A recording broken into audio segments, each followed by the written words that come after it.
প্রায় ১,০০০ দিনের দীর্ঘ অপেক্ষা, চোট, হতাশা আর অনিশ্চয়তাকে পেছনে ফেলে বিশ্বকাপের মঞ্চে আবারও ফিরেছেন নেইমার জুনিয়র। প্রত্যাবর্তনের পর ভাগ্য তার সামনে এনে দাঁড় করিয়েছে সবচেয়ে প্রিয় প্রতিপক্ষকে, জাপান, যে দলের বিপক্ষে নামলেই এক অন্য নেইমারের দেখা মেলে। ২০১২ সালে জাপানের সাথে নেইমারের প্রথম দেখা। মাত্র ২০ বছর বয়সী এক তরুণ গায়ে সান্তোসের নতুন তারকার বাতাস। প্রথম ম্যাচেই জোড়া গোল, সেই শুরু। এরপর আর পেছনে ফিরে তাকাতে হয়নি। পরের বছর কনফেডারেশনস কাপ উদ্বোধনী ম্যাচেই বক্সের বাইরে থেকে অবিশ্বাস্য এক ভলি, যে গোল এখনো ব্রাজিলের জার্সিতে নেইমারের অন্যতম সেরা। এরপর এলো সেই রাত, ২০১৪ সালের সিঙ্গাপুর ম্যাচ। জাপানের বিপক্ষে একাই ৪ গোল করলেন নেইমার।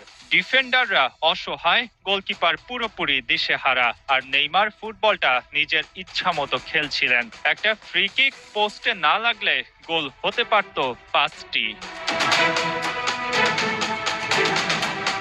বদলেছে, ক্লাব বদলেছে, তবুও জাপানের বিপক্ষে যেন বদলায়নি নেইমারের গোলের অভ্যাস। ২০১৭ ও ২০২২ সালে একটি করে গোল করেন নেইমি, সেই চিরচেনা জাপানি তার প্রতিপক্ষ।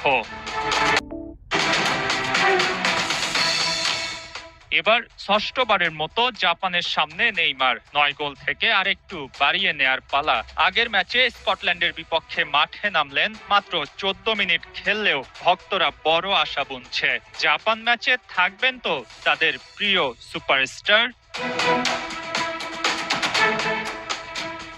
নিউ জার্সি স্টেডিয়ামে রাউন্ড অফ 32 এর ম্যাচে নেইমার শুরুর একাদশে থাকবেন কিনা তা এখনো নিশ্চিত নয়। চোট কাটিয়ে দলে ফিরলেও এখনো শরীরটা পুরোপুরি প্রস্তুত নয়। টানা ৯০ মিনিট খেলার মতো অবস্থায় নেইমার আছেন কিনা তা এখনো প্রশ্ন। দুর্দান্ত এক পরিসংখ্যানে জাপানের বিপক্ষে ভক্তরা চাইবে নেইমারকে। মাঠে নামলে এবারও কি হবে গোল? উচ্ছ্বাসে মাতবে সেলেসাওরা, হবে রাউন্ড অফ 16 নিশ্চিত। মঈন হাসান, ৭১।